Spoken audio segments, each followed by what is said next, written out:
Hi everyone, welcome to Vani's channel. இன்னைக்கு நம்ம வீடியோவில் ஒரு ஹெல்த்தியான ரெசிபி பற்றி தான் பார்க்க போகிறோங்க. அதுதான் கீரை பொரியல்.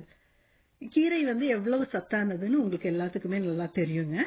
இப்போ நீங்கள் இந்த வீடியோவில் பார்க்குற கீரைக்கு ஒரு ஸ்பெஷாலிட்டி இருக்குது. இது ஊட்டியில் அதிகமாக விளையக்கூடிய கீரை. இப்போ ஊட்டியிலிருந்து இந்த விதையை எடுத்துட்டு வந்து யூஎஸ்ல அவங்க வீட்டு கார்டன்ல தோட்டத்துல இதை வளர்த்தி எனக்கு இந்த கீரையை கொடுத்ததற்காக என்னோட கசின் சிஸ்டர் ரீனாவுக்கு ரொம்ப ரொம்ப ரொம்ப தேங்க்ஸ் சொல்லிக்கிறேன் நான். இப்போ இந்த கீரையை முதல்ல நல்லா கழுவி பொடியா கட் பண்ணி வச்சுக்கலாம். பொரிக்கிறதுக்காக ஒரு தவா வச்சிருக்கிறேன். அதுல கொஞ்சமா எண்ணெய் விட்டுக்கலாம். இதோட எண்ணெய் சூடான உடனே கொஞ்சமா கடுகு சேர்த்துக்கலாங்க. கடுகு நல்லா வெடிக்கட்டும். கொஞ்சமா ஜீரகத்தை ஆட் பண்ணிக்கலாம்.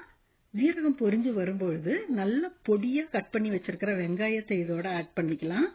இப்ப வெங்காயம் நல்லா பொன்னிறமாகும் வரை நல்லா வணக்கிக்கணுங்க. பாருங்க, வெங்காயம் நல்லா வணங்கிடுச்சு. இப்ப இதோட நான் 2 வரமிளகாவை ஆட் பண்றேன். இதையும் சேர்த்து நல்லா வணக்கிக்கலாம். நீங்க வரமிளகாவுக்கு பதிலாக பச்சை மிளகா கூட ஆட் பண்ணிக்கலாங்க. ஏன்னா கீரை பச்சை கலரா இருக்கும். அப்ப மிளகா இருக்கிறது தெரியாம போயிடும், தெரியாம கடிச்சிருவாங்க.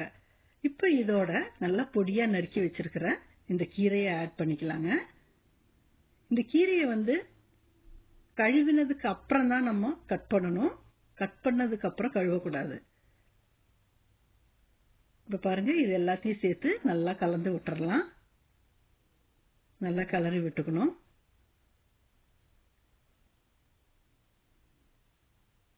இப்ப இதோட தேவையான அளவு உப்பு சேர்த்து இதை நல்லா கலந்து விட்டுக்கலாம். கீரை ஃபர்ஸ்டே கழுவி தண்ணியை வடிய விட்டு அப்புறம் கட் பண்ணேன். இருந்தாலும் உங்களுக்கு தெரியும், அந்த இலைகள்ல கொஞ்சம் தண்ணி இருக்கும். அந்த தண்ணியிலேயே தான் இப்ப வேகுதுங்க. நம்ம தண்ணி சேர்க்கவே கூடாது கீரைக்கு. இப்படி செஞ்சு பாருங்க, ரொம்ப ரொம்ப டேஸ்டா இருக்குங்க கீரை. பாருங்க, நல்லா வணங்கி அடுப்பை கொஞ்சம் குறைவான தீயில வச்சுதான் வணக்கணுங்க. உங்களுக்கு தெரியும் கீரை சீக்கிரமே ஆயிடும்னு. இப்ப நான் தேங்காய் ஆட் பண்றேன். தேங்காய் ஒரு ஆப்ஷனல் தான். தேங்காய் இல்லாம கூட நீங்க இதை சாப்பிட்டுக்கலாம். நான் தேங்காய் கொஞ்சமா ஆட் பண்ணி இதையும் நல்லா கலந்து விட்டுக்கிறேன்.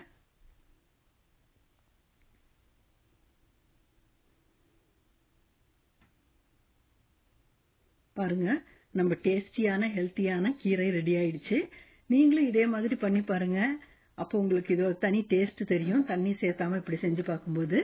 இந்த வீடியோ உங்களுக்கு பிடிச்சிருந்ததுன்னா லைக் பண்ணுங்க, கமெண்ட் பண்ணுங்க, ஷேர் பண்ணுங்க, சப்ஸ்கிரைப் பண்ணுங்க.